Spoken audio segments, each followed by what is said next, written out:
I still don't know what made me look up at that exact second. There were maybe 200 people around me, all packed against the black railings outside the palace, and every single one of us was doing the same thing, holding up a phone, squinting into the sun, waiting for something we couldn't name. That's the strange part about standing there. You wait for a man who does not move, and somehow it's the most gripping thing in the world. Let me back up. My name doesn't matter much for this.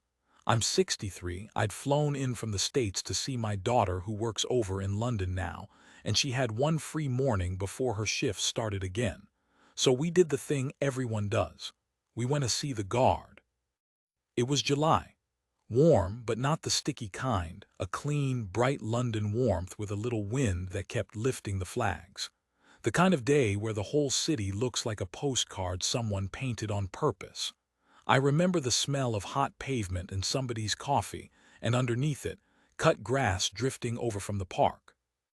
The crowd was thick by 10:30, tourists 3 and 4 deep at the rail, a school group in matching yellow caps all shoving each other, a man selling little plastic guardsmen from a tray around his neck.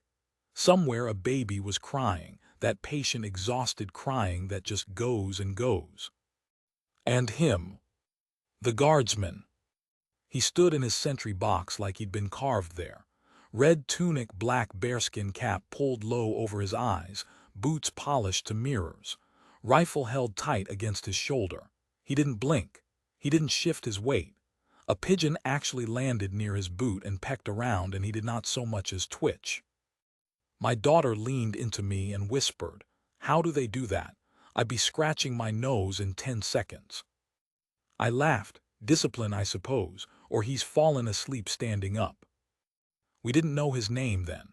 Nobody did. I learned it later, Reeve. Guardsman Callum Reeve, 24 years old. But right then he was just the guard, this still red figure that 100 phones were pointed at like he was a monument instead of a person. That's a thing I keep coming back to, actually.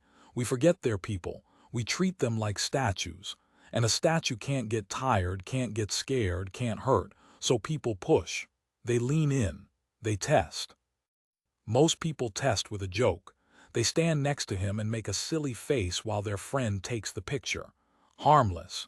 He's seen it a million times, I'm sure. He never moves. But some people test harder. I noticed her before anything happened, and I want to be honest about that, because later everyone said they just knew something was wrong with her, and I don't think that's true. She didn't look like trouble. She looked like a lot of women I've stood behind in line at the grocery store back home. A red coat too warm for the day, honestly. Sunglasses pushed up into blonde hair that had been done that morning, you could tell. A big leather handbag. Sensible shoes. Maybe 50, maybe a bit more. She had a way of standing that took up more room than her body needed, if that makes sense. Elbows out, chin up. And she was loud. At first it was just the normal loud. She was there with a younger woman, a daughter, I think, or a niece, and she kept narrating everything. "Oh, look at him. Look at the hat. Isn't it silly? Take my picture, take it now, the light's good now." That kind of thing. You couldn't not hear her. Then she started getting closer to the sentry box than the rest of us. There's a line, you see. Not a painted one. But there's a spot on the pavement where everyone naturally stops, an invisible edge of respect, and the guardsman patrols a stretch beyond it. He actually walks, every so often, marches a set path and comes back, and you're just meant to stay behind that edge and let him do it. She didn't stay behind it. She stepped right up to the box, put her arm around the air beside him like they were old friends. "Smile," she said to her phone, laughing. And of course he didn't smile, he didn't move, and that seemed to bother her more than anything. "He's not smiling," she said, turning to the daughter, almost hurt. "Why won't he smile?" "Mum, they're not allowed," the younger one said. Quiet. Embarrassed already. I remember thinking that poor girl has been embarrassed by her mother in public 1,000 times before. "Nonsense," the mother said. "Everyone can smile." And she reached out and poked him. Right in the arm, with one finger, like you'd poke a sleeping cat. There was this little gasp from a few people. Not loud, just a ripple, because we all felt it. She'd crossed something. He didn't react. Of course he didn't. That's the whole point of them, that stillness. But something in the air changed. The crowd got a fraction quieter. More phones came up. I looked at my daughter. She had her hand over her mouth. "She shouldn't do that," my daughter murmured. "She'll get bored," I said. "They always get bored." I was wrong about that. Because the woman in the red coat did not get bored. She got worse. The lack of reaction was a challenge to her now, I think. She'd made it into a little contest, her against this silent man, and she was the type who would not lose in front of a crowd. She stepped in closer, waved a hand in front of his face. "Hello, anybody home?" A couple of teenagers laughed, the mean kind of laugh, and that only fed her. The guardsman, Reeve, did the thing they do. He came to attention with a sharp stamp of his boot, that sudden crack of movement that always makes tourists jump, and he began to march. Left, right, the slow, deliberate step, the rifle shifting perfectly to his shoulder. It's a warning that. It means step back. It means I am on duty and you will let me pass. Everyone knows to clear out of the way when they march. It's the one time the statue moves and you're supposed to respect it. Everyone cleared. Everyone except her. She actually stepped into his path, planted herself, held up her phone to film herself standing in front of a marching soldier, grinning like it was the funniest thing in the world.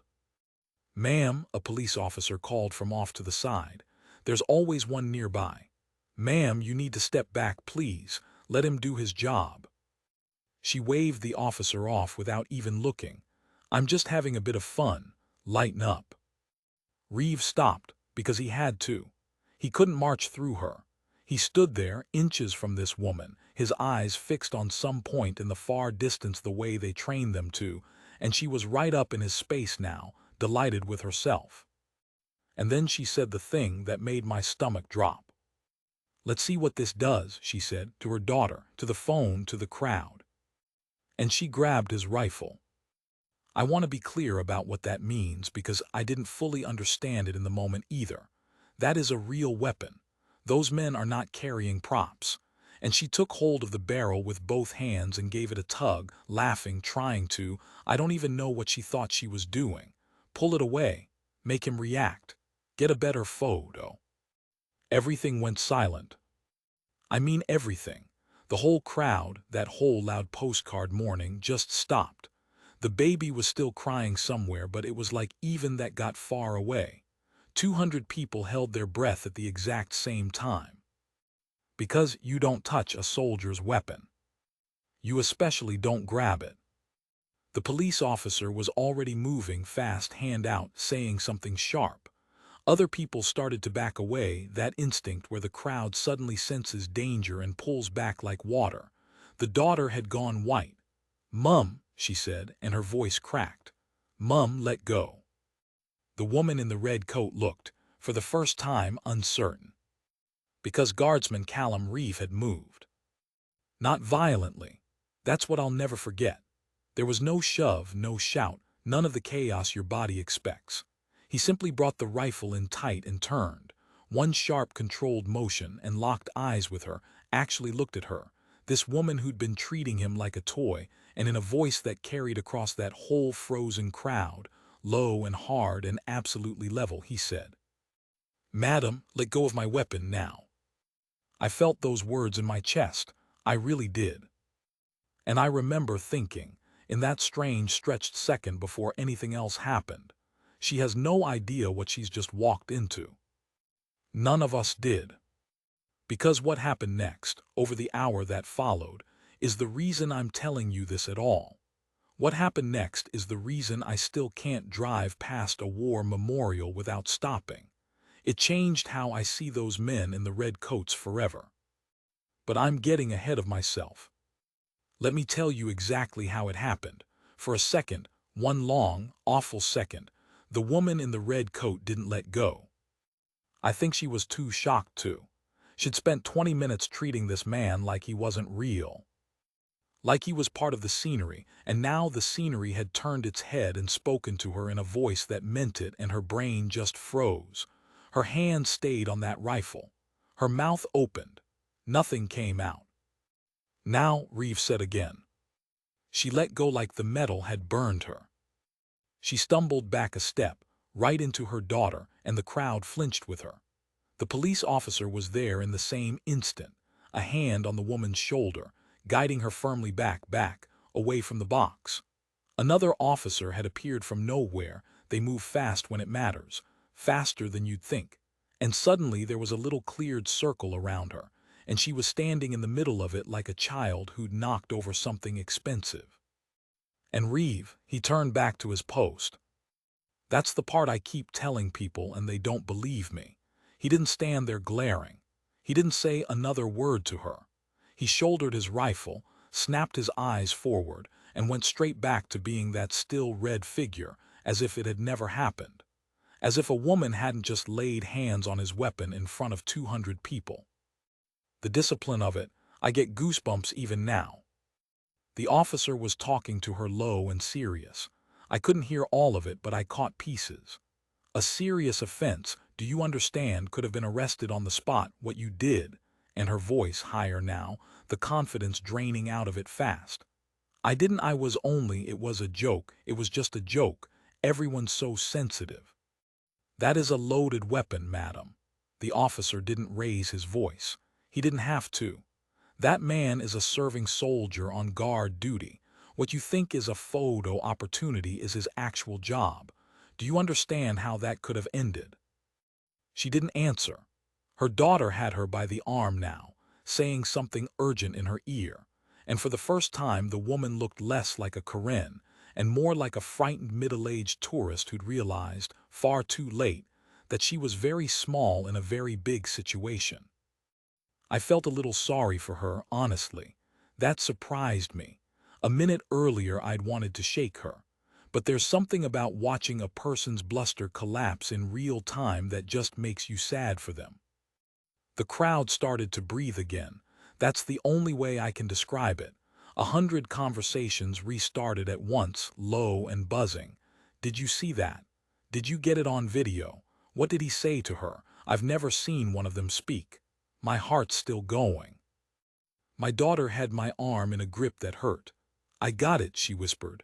I got the whole thing on my phone. Mom, my hands are shaking.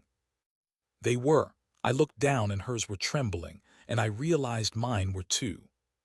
We stayed, of course we stayed. Everyone did. Nobody was going to leave now.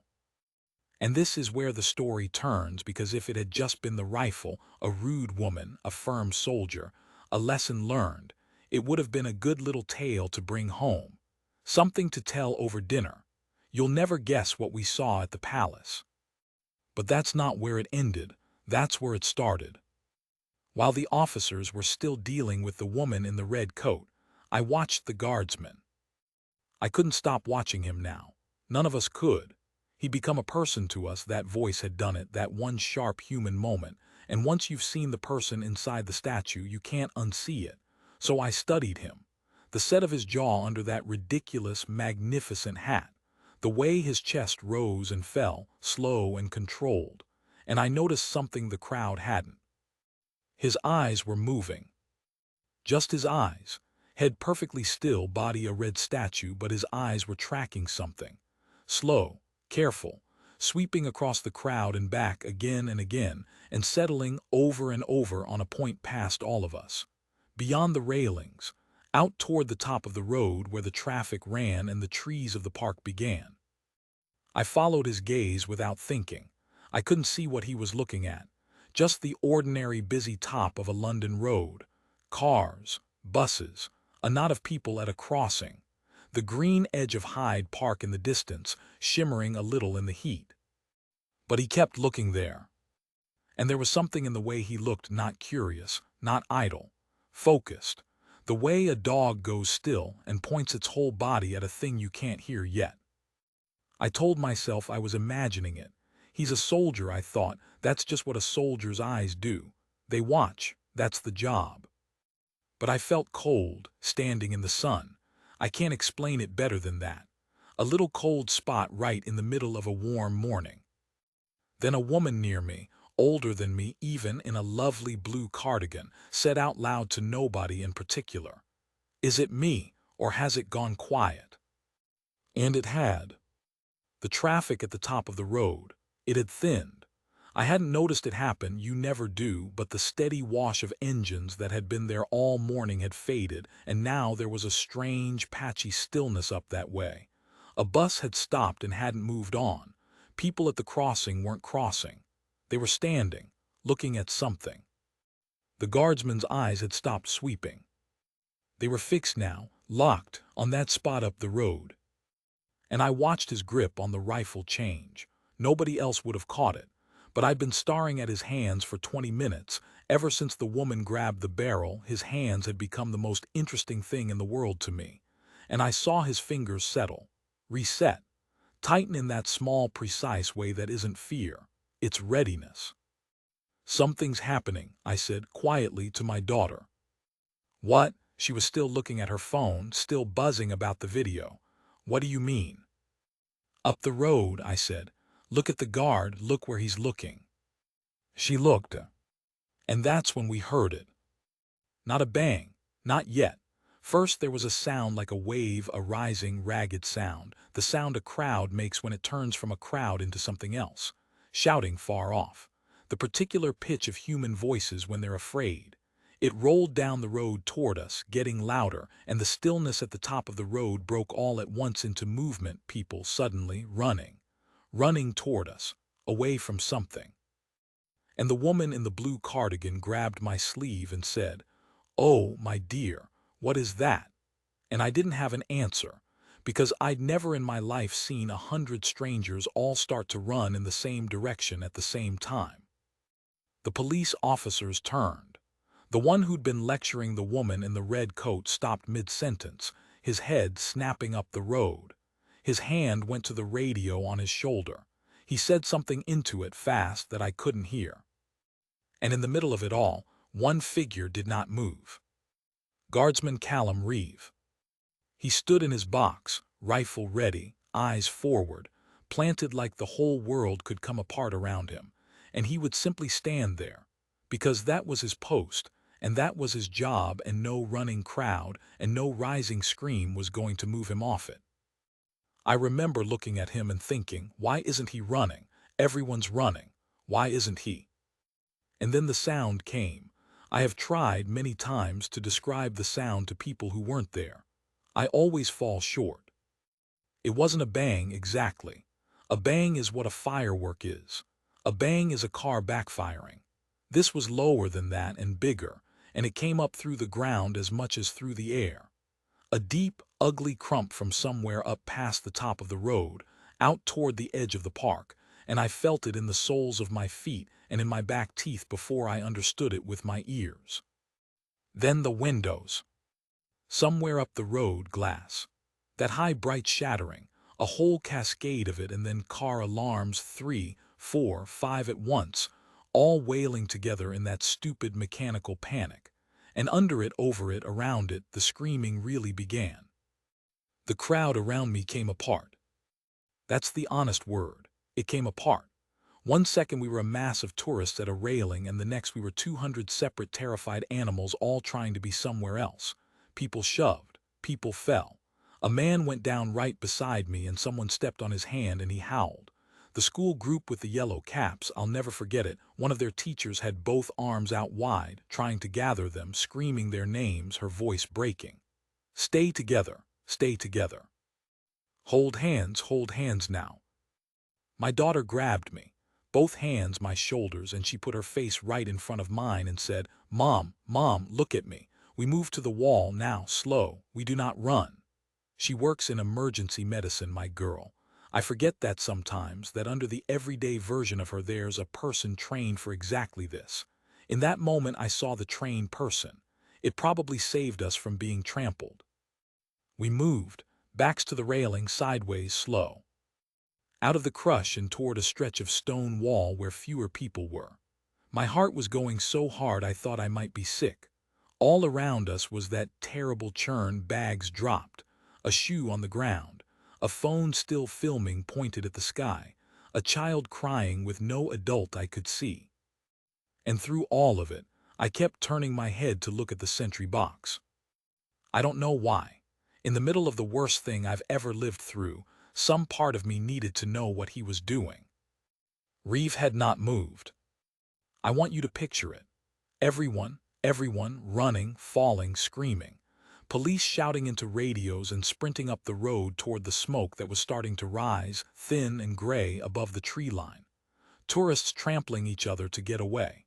And one man in a red coat standing at his post outside the palace, rifle up, eyes forward, as still as he'd been when the pigeon pecked at his boot.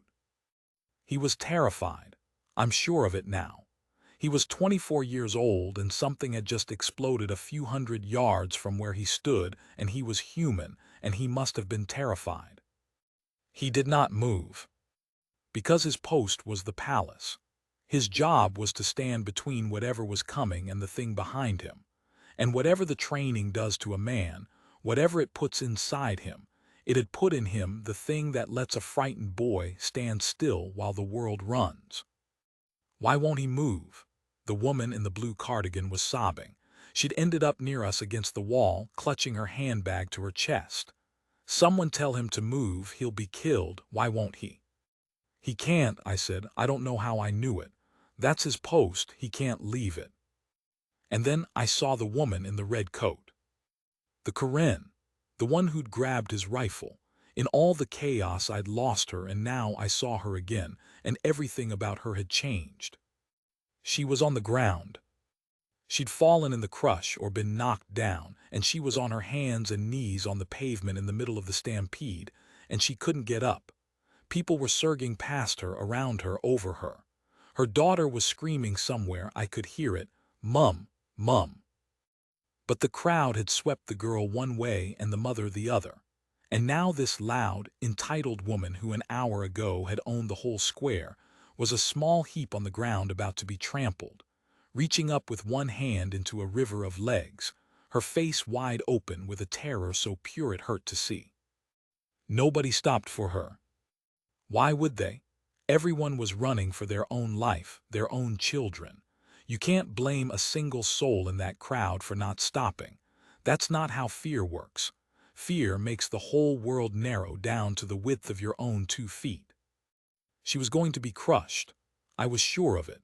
I actually turned my face away. I couldn't watch it happen, and my daughter's grip tightened, and I heard the woman in the blue cardigan cry out.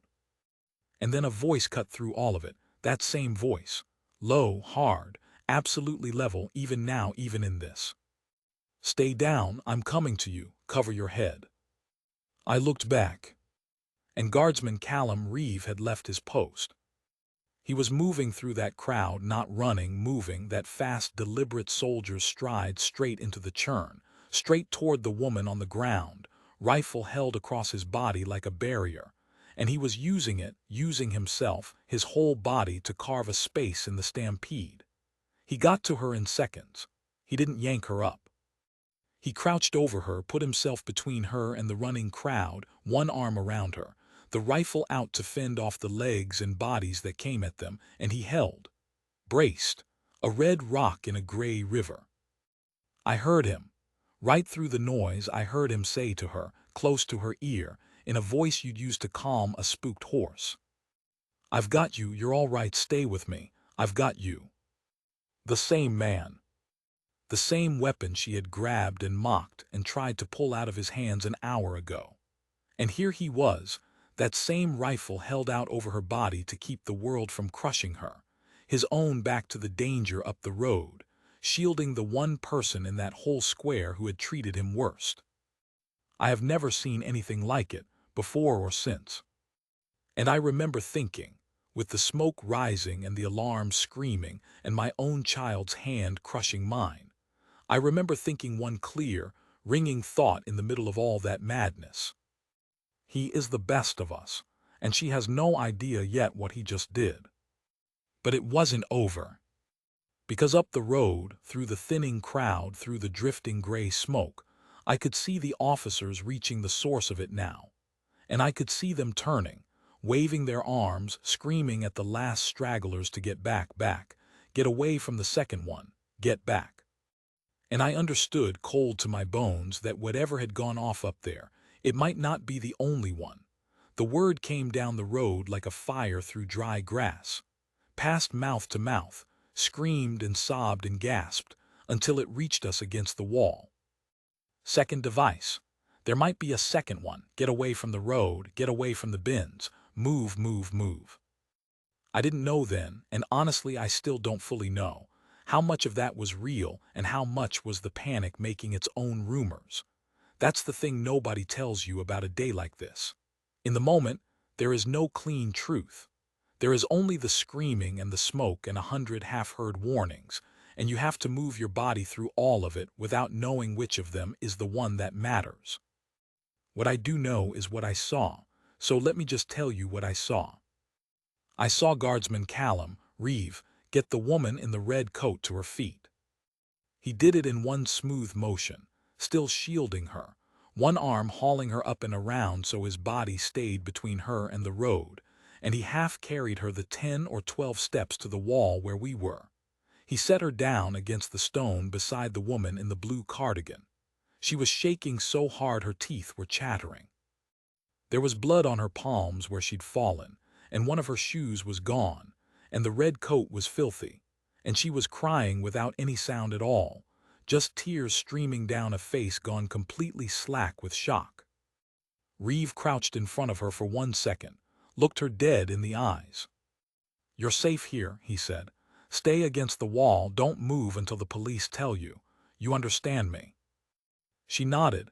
She couldn't speak, but she nodded, and she reached out and grabbed his sleeve the way she'd grabbed the rifle, the exact same clutching motion, but this time it wasn't to mock him. This time it was a drowning person grabbing the only solid thing in the water. And he let her. Just for a second he let her hold his sleeve. Then he gently took her hand off it and set it down and said, "I have to go. There are others." And he went back out. I want to stop here and tell you what I was thinking because it matters. I was thinking he could stay. Nobody would blame him. He'd already done more than anyone. He could crouch here against this wall with the rest of us and wait for it to be over, and every person alive would say he'd done right. The bombs weren't his job. Crowd control wasn't his job. His job was a sentry box he'd already left. He went back out. He waded into the thinning crowd again and again. I watched him do it. There was an old man down near the railings. I hadn't even seen him fall, and Reeve got him up and walking. There was the child I'd heard crying, a little boy of maybe 5, absolutely alone, standing frozen and shrieking in the middle of the emptying square, and Reeve scooped him up with one arm like he weighed nothing and carried him to the police line forming across the road, calling out, "Lost child. Lost child, I have a lost child here," and handing him over to an officer, and then turning straight back around to go find the next one. Other people were helping too by then. I don't want to make it sound like he was the only good person there. He wasn't. The teacher with the yellow caps had got every single one of her kids to the wall and was counting them, over and over, touching each head. A young man in a football shirt was carrying an injured woman on his back. My own daughter had left my side, of course she had, and was kneeling over the man who'd fallen near us earlier, the one whose hand got stepped on, doing the things she knows how to do, calm as anything, her voice level and kind. Good people were everywhere that morning. That's the thing I try to hold on to. When the worst happens, it turns out good people are just everywhere. But there was something about the guardsmen. I think it was the uniform. In all that gray smoke and gray panic, that red coat was the one fixed thing. People saw it and went toward it. That's what a uniform is for. I understand now. It's a promise. It says this person will not run. And in the middle of the most frightened I have ever been, seeing that red coat move calmly through the chaos was the single thing that let me believe we might be all right. At some point, I don't know how long, time had gone strange, it might have been 5 minutes or 20, the sirens arrived. Real ones. A wall of them from every direction at once, and suddenly the square was full of official yellow and blue, paramedics and police in heavy gear and men with dogs, and someone with a megaphone was directing everyone away from the palace, up the side streets, calm and firm. This way, keep moving. This way, you're safe. Keep moving. The professionals had it now. And only then, only when there were enough of them, did the red coat stop moving. I saw him hand off the last person, a young woman with a hurt ankle, pass to a paramedic. And then, for just a moment, Guardsman Callum Reeve stood still in the middle of the emptying square, and I saw him be tired. Just for a second. His shoulders came down. His head dropped just slightly. That perfect posture broke, and underneath it was a 24-year-old boy who had just lived through something terrible, breathing hard, one hand pressed flat against his own chest like he was making sure his heart was still going. Then a senior officer said something to him. I couldn't hear it, and he straightened. Came back to attention, and I watched him gather himself back up into a soldier, piece by piece, the way you'd reset a broken thing, and walk back toward the palace with his rifle at his shoulder to see about his post. The woman in the blue cardigan was crying again beside me, but different now. Look at him, she kept saying. Just look at him. Oh, God bless him. Just look at that boy. And the woman in the red coat, the Karen, the one who'd started my whole morning, she was staring after him too, from where she sat against the wall in her ruined coat with blood on her hands, and the look on her face I will carry to my grave. Because it wasn't fear anymore. The fear had burned off. What was left was shame. And under the shame, something I can only call awe. She was looking at the man she had humiliated for a photograph, the man she had grabbed and mocked and tried to make a fool of, and that same man had shielded her body with his own and told her he had her and gotten her to safety and then gone back out into it, again and again, for total strangers. She put her face in her bloody hands and wept. Her daughter found her a minute later, came flying across the square screaming, "Mum!" and collapsed into her, and they held each other and shook. And when the daughter pulled back to look at her mother's face, the mother said something to her. I was close enough now to hear it as the officers moved us toward the side street. She said it through the tears, over and over, like she couldn't stop. I grabbed his gun. Do you understand me? I grabbed that boy's gun, and he saved my life. I grabbed his gun and he saved my life. They moved us up a side street, all of us, in a long, shuffling river of shocked strangers. Nobody talked much. You could hear people on their phones, I'm okay, I'm safe, are you safe? That same sentence 100 times over in a dozen languages, everyone calling someone to say the only thing that mattered. We ended up in a little square a few streets back, sitting on a low wall in the sun, my daughter and me, and for a long while we just held on to each other and didn't say anything at all. Her hands had stopped shaking. Mine hadn't. She told me later that's normal, that it hits different people at different times, and that mine was still coming. It came that night in the hotel all at once, but that's another story. It turned out, I read all of this later over the following days the way you do, needing to understand the thing you lived through. It turned out the device had gone off near the edge of the park, away from the thickest crowds, and by some miracle nobody was killed. People were hurt, some badly, but nobody died. The talk of a second device came to nothing, a bag someone had abandoned in the panic, that's all, but you couldn't have known that, and the officers were right to clear us the way they did. They did everything right, those officers. I want that on the record too. And the guardsman. His name got out within a day. Somebody's video, maybe even my daughter's, though hers she gave straight to the police and never posted, somebody's video of a red-coated soldier shielding a fallen woman with his own body while a bomb's smoke rose behind him went everywhere. You've probably seen it. Half the world saw it. The guard who stood his post, the headlines called him. But here's what the headlines got a little wrong, and it's the whole reason I'm telling you any of this. They made it about the standing still. He didn't run, he held his post. What discipline, what nerve. And that's true and it's worth saying, but that's not the part that changed me. The part that changed me is that he moved. Everybody talks about how those guards never react, how you can shout at them, mock them, wave your hands in their faces and they won't so much as blink. And people think that stillness is the point. They think it's about being like a statue, cold, untouchable, above it all. It's not. I understood it, sitting on that wall in the sun with my heart still hammering. All that stillness, all that iron control, all that not reacting to the woman who grabbed his rifle, all that standing like stone while tourists poked at him. It was never about being cold. It was the opposite. It was a man holding an enormous amount back, holding it all in reserve, keeping himself perfectly still and perfectly ready, all day, every day, saving every ounce of himself for the one moment it might actually be needed. And when that moment came, when the ground shook and the crowd came apart and a woman was about to be crushed on the pavement, he spent it. All of it. Every bit of that held-back readiness came pouring out, and it came out as kindness. As a rifle held over a stranger to keep her safe. As a boy carried through smoke. As a low, steady voice saying, "I've got you," to the very person who'd wronged him. The stillness was never the point. The stillness was what the kindness was made of. I think about that woman in the red coat a lot.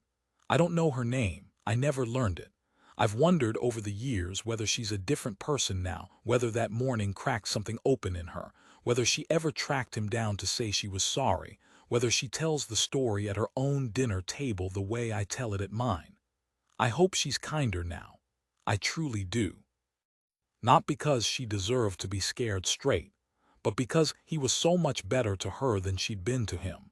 And that kind of thing, being shown mercy you didn't earn, that can remake a person if they let it. And I think about him, Guardsman Callum Reeve, who was that morning just the guard, a red statue we all pointed our phones at. A thing we forgot was a man. That's the lesson I carried home across the ocean, and it's the one I want to leave you with.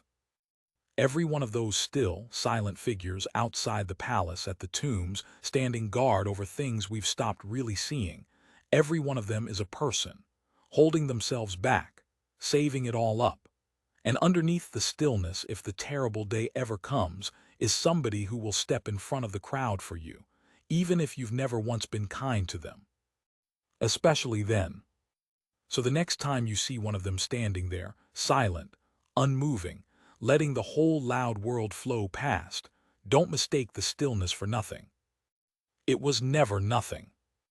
It was everything he had, held perfectly still, just in case you needed it.